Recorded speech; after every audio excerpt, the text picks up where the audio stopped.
শত্রুকে দমন করতে এবার শেষ সময়ে এসে আদালতে দেবলীনাকে চমক দেখিয়ে দিল কুসুম। হ্যাঁ বন্ধুরা, ভিডিওটা লাইক দিয়ে দেখতে থাকুন। যে মুহূর্তে কিনা পাল্টাপাল্টি একে অপরের উপরে অভিযোগ আনতে থাকে এবং প্রায় যখন কিনা জজ সাহেব এক পর্যায়ে বলতে থাকে যে ঠিক আছে, আজকে যখন কোনো মতে আপনি প্রমাণ দাখিল করতেই পারছেন না, তাহলে আমাকে এক পর্যায়ে আজকে কেসটা এখানেই স্থগিত রাখতে হচ্ছে। ঠিক সেই মুহূর্তে যখন কিনা দেবলীনা বলতে থাকে যে কুসুম সরকার, তুমি যার কোনোদিনও এই আদালতে কাঠগড়ায় এসে আমার বিরুদ্ধে কোনো রকম কোনো প্রমাণ দাখিল করতে পারবে না, কারণ তুমি তো প্রাণেই বাঁচবে না। কারণ যে কয়টা বুলেট তোমার জন্য বরাদ্দ রাখা হয়েছিল, সেই প্রত্যেক কটা বুলেট তো তোমার বুক চিরে গিয়েছে এবং অনবরত রক্ত বেরোর কারণে তুমি তো ঈশ্বরের প্রিয় হয়ে গিয়েছো এবং তুমি তো কোনো মতে আর ফিরতে পারবে না। তাই তোমার কাছে যে সমস্ত তথ্য প্রমাণগুলো আছিল, সেটাও তো এতক্ষণে নিশ্চয়ই আমার পাঠানো লোকেরা লোপাট করে নিয়ে চলে গিয়েছে। এবার তোমাদের পক্ষের আইনজীবী কী করে বা আমাকে দোষী সাব্যস্ত করবে এবং কী করে বা আমার জেল হওয়ার ব্যবস্থা করবে বলো তো? আমার তো কোনো রকম কোনো অপরাধ ওরা প্রমাণ করতে পারবে না, কারণ তার আগেই তো আমি রীতিমতো বেল পেয়ে আমি এখান থেকে বেরিয়ে যাবো এবং বেরোয়া মাত্রই আমি ওই ইন্দ্রাণী গাঙ্গুলিকে শেষ করে দেবো।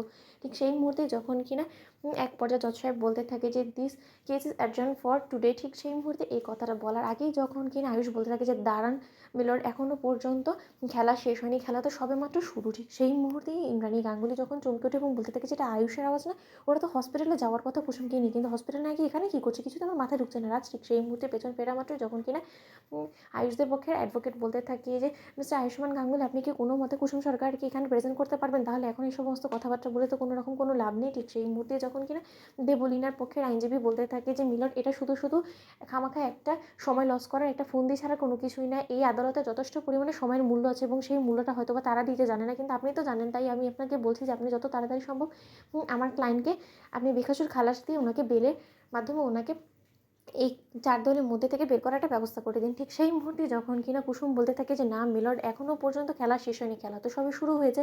কারণ যে প্রমাণ কিনা আপনারা অপেক্ষা করছিলেন, সেই প্রমাণ তো সশরীরে আপনাদের এই কোর্টে এসে হাজির হয়েছে। ঠিক সেই মুহূর্তে কুসুমের আওয়াজ শোনা মাত্রই যখন কিনা জয়িতা বসা থেকে দাঁড়িয়ে যায় এবং কুসুমেরকে দেখা মাত্রই যখন কিনা দেবলীনা চমকে ওঠে এবং কুসুমকে দেখে দেবলীনা বলতে থাকে যে ও মাই গড, একে তো শেষ করে দেওয়ার পরিকল্পনা করেছিলাম আমি এবং ওকে শেষ করে দিয়েছে। মমতা আমাকে সেটাই বলেছিল, কিন্তু হঠাৎ করে এই কোথা থেকে জীবিত হয়ে এলো?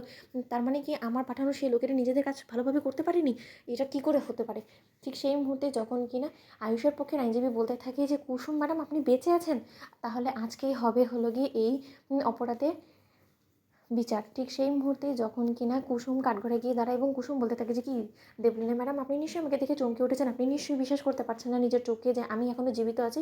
মিলর্ড, আমি আপনাকে খুলে বলছি, আপনি নিশ্চয়ই বুঝতে পারছেন না, এই মহিলাটা রীতিমতো আমাকে মেরে ফেলার জন্য, আমার হাত থেকে সমস্ত তথ্য প্রমাণ লোপাট করার জন্য আমাকে মেরে ফেলার ব্যবস্থা করেছিল, কিন্তু তার শর্তে আমি বুলেট প্রুফ জ্যাকেট পরেছিলাম বিধায় আমি বেঁচে গিয়েছি। তো বন্ধুরা, লাইক এবং শেয়ার করে সাবস্ক্রাইব করুন।